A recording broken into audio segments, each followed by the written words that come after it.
भाऊ पुन्हा एकदा महिला आरक्षण बिलावरनं पंतप्रधान नरेंद्र मोदी यांनी जे काँग्रेस आणि विरोधी पक्षांवर जे टीका केली आहे, महिला विरोधी तुम्हाला दर्शवलं. काल जे पंतप्रधान यांनी देशाला उद्देशून भाषण केलंय नरेंद्र मोदीजींनी, खरं तर 5 राज्यामध्ये आता निवडणूक आहे. 5 राज्याच्या निवडणुका असताना त्यांचं भाषण हे पूर्णतः पंतप्रधानांचं भाषण नव्हतं. एकीकडे तर आचारसंहितेचं उल्लंघनच होतं आणि दुसरीकडे पंतप्रधानांचं भाषण नसून राजकीय नेत्याचं भाषण होतं, असं ते कालचं भाषण होतं. जवळपास 50 वेळा त्यांनी काँग्रेसचं नाव घेतलं. एवढी भीती का वाटते काँग्रेसची पंतप्रधानांना? 50 वेळा काँग्रेसचं नाव घ्यावं लागतं. काँग्रेस काँग्रेस काँग्रेस.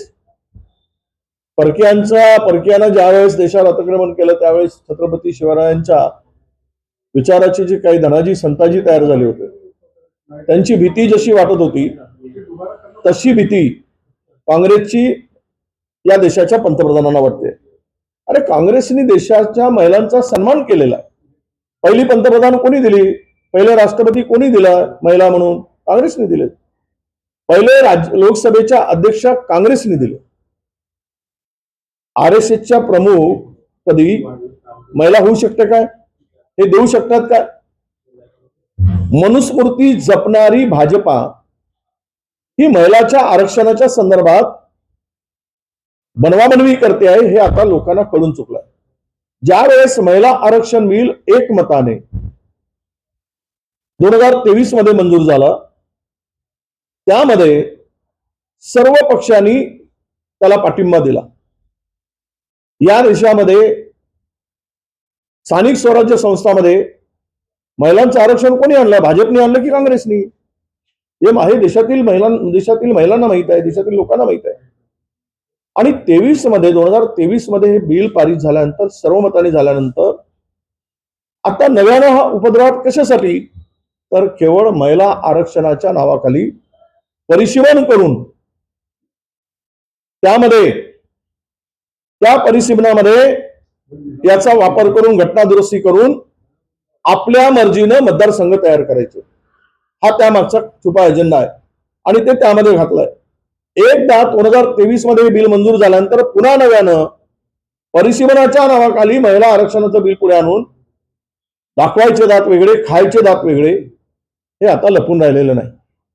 आसाममध्ये यांनी ज्या मतदारसंघाची पुनर्रचना केली त्यामध्ये पाहिल्यानंतर एक पूर्वेकडचा, एक उत्तरेकडचा, एक दक्षिणेकडचा आहे, सलग मतदारसंघ सुद्धा नाहीत. सलग मनामध्ये खंड आहे. असं कधी झालं? मतदारसंघ एकच असतो की नाही? पण आसाममध्ये या भारतीय जनता पक्षाच्या सरकारने इकडचा काही भाग, मधातला भाग दुसऱ्या मतदारसंघात, पुन्हा तिसरा भाग जोडला, म्हणजे सोयीनं जोडला. हेच करायचं षडयंत्र या ठिकाणी या भारतीय जनता पक्ष आणि नरेंद्र मोदींचं होतं. म्हणून हे जे कालचे आसू होते ना, हे मगरीचे आसू होते. मगरीचे आसू. काल जे काही पंतप्रधान बोलले हे मगरीच्या डोळ्यात आसू होते. त्यांच्या डोळ्यामध्ये काही हे नाही.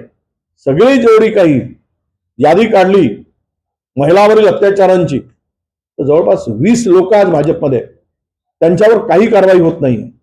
सगळ्या ठिकाणी देशामध्ये महिलांवरील अत्याचारांचे प्रमाण वाढले. त्यामध्ये भारतीय जनता पक्ष काय करते? कुठली त्यांची सरकार काम करतायत, कुठल्या महिलांचं संरक्षण करतायत.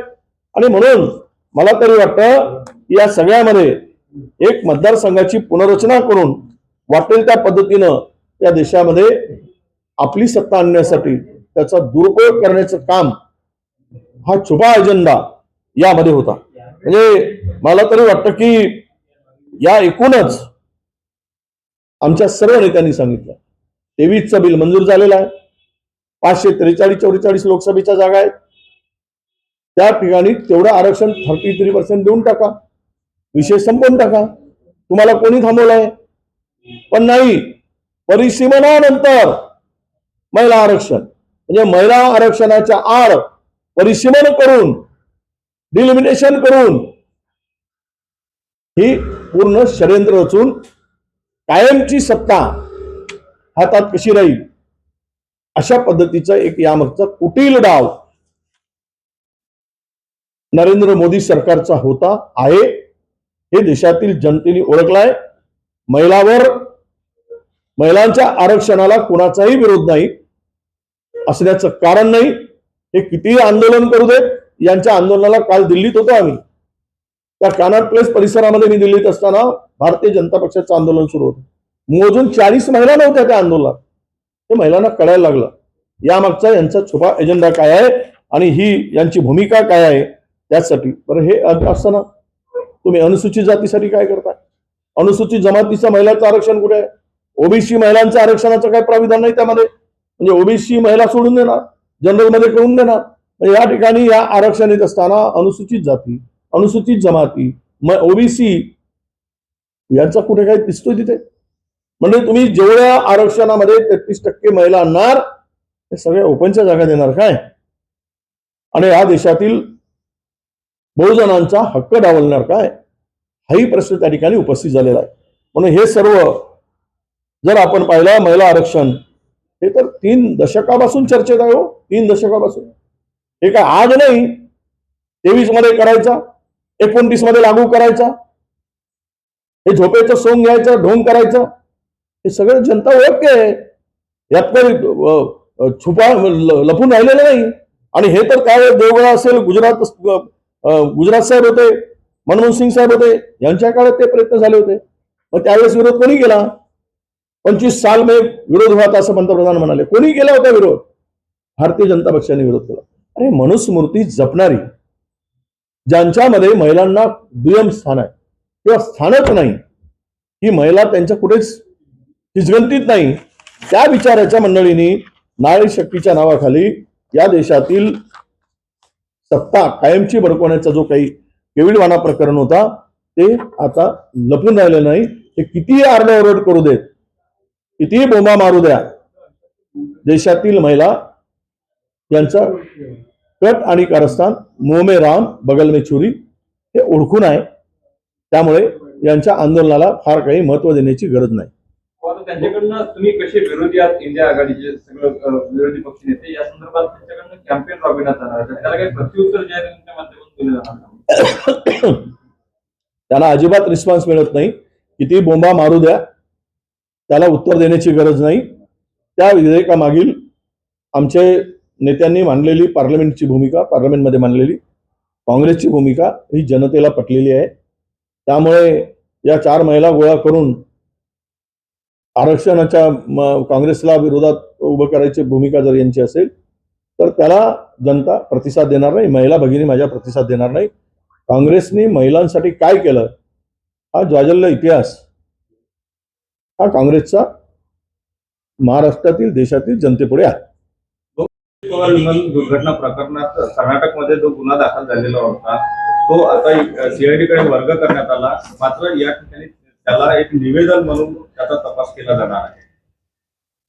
असं आहे, अजित पवारांचा मृत्यू विमान अपघातात हा अनेक प्रकारच्या संशयाचा भोवरा तयार करणारा, आणि आता त्यामागे तर काही नवीन गोष्टी पुढे येत आहेत. तो अपघात नव्हताच, तर तो घातपात होता. आणि ते कशाच्या इशाऱ्यावर झालं, कोणाच्या इशाऱ्यावर झालं यावर संभ्रम आहे. मला हे कळत नाही की देशाचे, आपल्या राज्याचे, महाराष्ट्राचे मोठे नेते, उपमुख्यमंत्र्यांचा विमान अपघात होतो, या संदर्भात साधा एखादा FIR होऊ नये. केवळ SIT नेमून चौकशी करायची. तुम्हाला गुन्हा दाखल करून चौकशी नंतर क्लोजर करता येईल, काही सापडला नसता तर क्लोजर रिपोर्ट देता येतो, परंतु तो समरी क्लोज करता येते किंवा बिसमरी सबमिट करता येते कोर्टात. परंतु तसं न करता तुम्ही गुन्हाच दाखल करायला तयार नाही, कोणीच बोलायला तयार नाही सत्तेतील 3ही पक्षातील की गुन्हा दाखल झाला पाहिजे. यावरूनच अधिक संशय निर्माण झालेला आहे. आणि या स्थितीमध्ये आता केवळ निवेदन स्वीकारून चालणार नाही, तर याची SIT चौकशी चालेल, ते लांब लांब चालेल, आणि ते प्रकरण पुन्हा थंड बस्त्यात पडेल. या राज्यामध्ये जवळपास 114 SIT सुरू आहेत माझ्या माहितीप्रमाणे, 144 काहीतरी आहे. काहीच निष्पन्न होत नाही. हेही तसंच होईल. एवढा मोठ्या नेत्याचा जीव गेला, एवढा मोठी घटना आहे. महाराष्ट्रातील एक मजबूत नेता गेलेला आहे, लढाऊ नेता गेलेला आहे, लोकांच्या संग काम करणारा नेता गेलेला आहे. आणि त्याची साधी FIR होऊ नये, यातूनच यामध्ये दाल में कुछ काला आहे हे असं म्हणायला वाव आहे. भाऊ याला जोडून असं आहे काँग्रेस पक्षानं